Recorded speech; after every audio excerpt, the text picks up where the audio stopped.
अब यदि ये काल स्वयं पृथ्वी पर उतर कर आ जाए तो भी सत्सेवक भाई बहनों को भ्रमित करने में नाकामयाब ही रहेगा।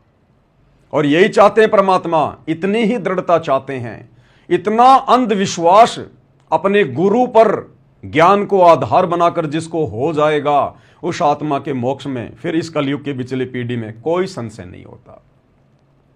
लेकिन काल की कोशिश रहेगी, काल का प्रयास है संशय पैदा करना, और तो कुछ वो कर नहीं सकता, क्योंकि हम सतगुरु की शरण में हैं, मर्यादा में रहकर गुरु को परमात्मा मानकर ज्ञान को आधार बनाकर भक्ति कर रहे हैं।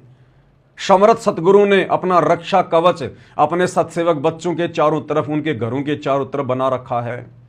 तो काल का वैसे तो कहीं कोई दाव लग नहीं रहा, उसका एक ही दाव है कि संगत माही कुसंगत उपजय, जैसे बन में बांस आप घिस घिस आग लगा ले, करे बनखंड का विनाश। क्योंकि जगत वाले तो जानते ही नहीं साध संगति क्या है, संत रामपाल जी कौन है, उनका मिशन क्या है।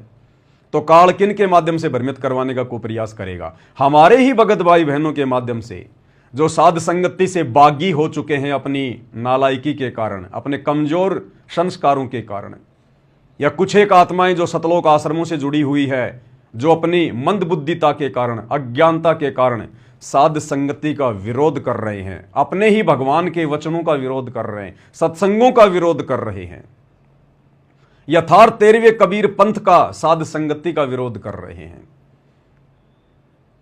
और लगातार ये कुप्रयास काल करता आ रहा है, और हर बार परमात्मा ऐसी चोट मरवाते हैं साध संगति के माध्यम से कि महीने डेढ़ महीने तक तो काल बिल्कुल बेहोश हो जाता, बेहोश।